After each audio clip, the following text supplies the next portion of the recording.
Según relata Pares, 4 años después de que el ejército enterrara con honores a su hijo en el cementerio de Montería, a don Raúl Carvajal lo llamaron para avisarle que sacarían el cuerpo, que tenía que pagar una plata si no quería que lo arrojaran a una fosa común. Don Raúl pagó, metió a su hijo en una bolsa blanca, lo subió a su camión y se lo llevó a Bogotá. El hecho se convirtió en una hazaña que así titularon los medios. Raúl Carvajal, el vendedor que viajó durante 12 días por el país con el cadáver de su hijo. Pero ¿por qué don Raúl tomó esa decisión? Según información suministrada por el ejército, el 8 de octubre de 2006 su hijo fue dado de baja en aparente combate con la guerrilla, pero según don Raúl, su hijo no murió en combate, sino que fue silenciado por sus superiores como consecuencia de haberse negado a ser cómplice de los falsos positivos. Era suboficial del ejército y lo mandó matar Álvaro Uribe y Juan Manuel Santos porque cuando era ministro de Defensa, porque ellos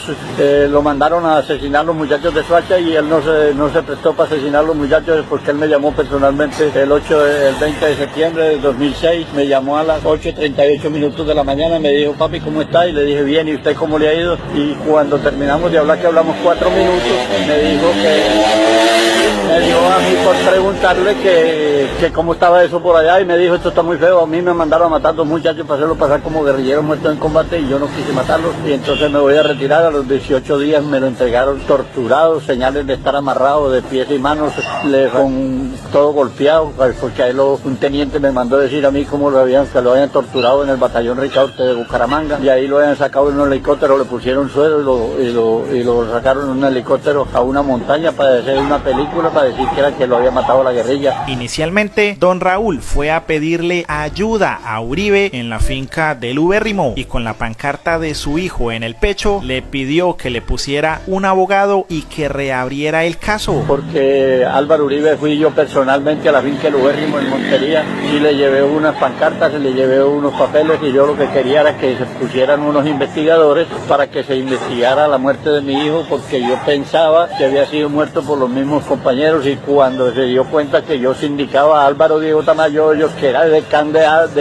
Álvaro Uribe, entonces comenzaron a tapar todo eso, la muerte de mi hijo, ya no dejaron que se investigara, no dejaron que nada, me amenazaron a mí, a mi familia, yo hace 10 años que no vivo con mi familia, entonces ando haciendo protestas para que todo el mundo lo sepa porque ni la Fiscalía, ni la Procuraduría, ni la Defensoría absolutamente no han querido que se investigue, no han hecho nada porque les da miedo, los abogados, todos los abogados renuncian. Esta es una fotografía de su camión con una pancarta colgada donde le solicitó ayuda al mismo Uribe para que le aclararan los hechos de la muerte de su hijo, al parecer a manos del mismo ejército. Don Raúl también viajó desde Montería hasta Bogotá, parqueó su carro en la mitad de la Plaza de Bolívar junto a la estatua del Libertador. La policía quiso desalojarlo y él no se dejó, bajó el cuerpo y lo puso a sus pies, convirtiendo el hecho en una noticia que le dio la vuelta al mundo. Don Raúl cambió el gran camión por un furgón y allí extendía las pancartas con notas periodísticas de su lucha, además de fotografías de los que para él eran los responsables de la muerte de su hijo, Álvaro Uribe Vélez, Juan Manuel Santos, algunos generales, tenientes y un cabo. En la parte inferior se podían ver 2 fotografías de su hijo con la frase: así ingresó mi hijo al ejército, y esta otra imagen acompañada de la frase: así me lo entregaron. Justo esa imagen fue la que instaló en el maniquí vestido con prendas del ejército que tenía encadenado sobre su furgón. Don Raúl conocía cada letra de su exposición, pues aseguró que tuvo que aprender a leer y a escribir después del asesinato de su hijo para poder entender los complicados procesos y burocracia judicial. Ese mismo señor fue el que le dijo estas palabras a Álvaro Uribe Vélez: ojalá le mataran un hijo a usted para que usted supiera lo que duele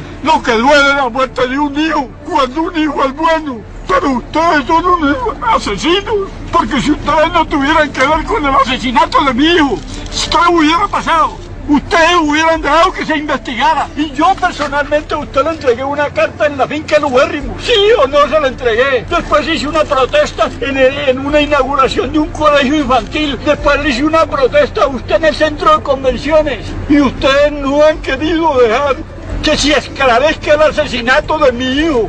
La persona que estaba ahí comenzó a investigar el asesinato de mi hijo. La fiscal la cambiaron y enseguida la otra fiscal cerró el caso porque a ustedes no les convienen, porque a él lo llevaron en un helicóptero de Bucaramanga por orden de Álvaro Diego Tamayo Hoyos para asesinarlo en el Tarra. ¿Ya me deja hablar? Sí, hable. Diga otra mentira. Primero, comprendo su dolor. Y ya sabemos que Uribe tiene una relación bastante estrecha con lo que don Raúl denunció a continuación. ¿Cómo está? Me dio por preguntarle, mijo, ¿cómo está eso por allá? Y me dijo, esto está muy feo. A mí, esto está muy feo. A mí me mandaron a matar 2 muchachos para hacerlos pasar como guerrilleros muertos en combate y yo no los quise matar. Y yo me voy a retirar porque yo no los quise matar y entonces está muy feo. La esquina donde don Raúl se instalaba todos los días por más de 10 años hoy luce vacía. El camión fue trasladado por las autoridades, pues don Furgón, como era conocido, no volvió ni volverá nunca más. Falleció por COVID esperando justicia a sus 73 años. Por ello, el abogado Miguel Ángel del Río compartió esta fotografía con la frase: hace varios años le hice una promesa a don Raúl, hoy se cumplió, y esta es solo una de las historias de las más de 6.000 que se escribieron en nuestro país, historias invisibles para personas como Polo Polo, que le gritan así a la justicia. La izquierda intentó asesinar con 2 disparos en la cabeza al senador más votado de Colombia, tiene al país acabado y ahora condena al presidente que estuvo a punto de acabar con la guerrilla. Esto demuestra que a la izquierda no se le debe conceder ni un solo centímetro. Estos criminales no tienen ni amigos ni misericordia. El próximo gobierno de derecha no debe mostrar contemplación alguna con ellos, nada de conciliación, ni siquiera un saludo de mano duro con ellos. Como acabamos de ver, para Polo Polo la justicia se resume en una lucha de izquierda y derecha, por lo que Matador le respondió: doctor Polo Polo, vamos cerrando el hortito. Los hijos de nosotros, los pobres, los soldados que son los rasos, para ellos no valen nada. Nuestros hijos, para ellos eso como unos perros. Porque nuestros soldados rasos son nuestros hijos. Los tenientes, los coroneles son los hijos de los ricos. Porque yo no conozco ningún policía, ningún soldado que sea hijo de un rico. Jamás, ninguno. Entonces, ¿por qué tienen que matar a nuestros hijos, que son los que defienden al pueblo? Cuando no hay paz, de otros países, para que haya guerra, les mandan mucha plata, les mandan armas, les mandan de todo, para que maten a nuestros hijos, porque eso es lo que está sucediendo en Colombia. Ojalá se acabara con lo que es la cúpula militar que hay del 2006 para acá, que entró Uribe y Juan Manuel Santos, se acabara. De pronto ahí puede haber paz, de resto no creo que haya paz.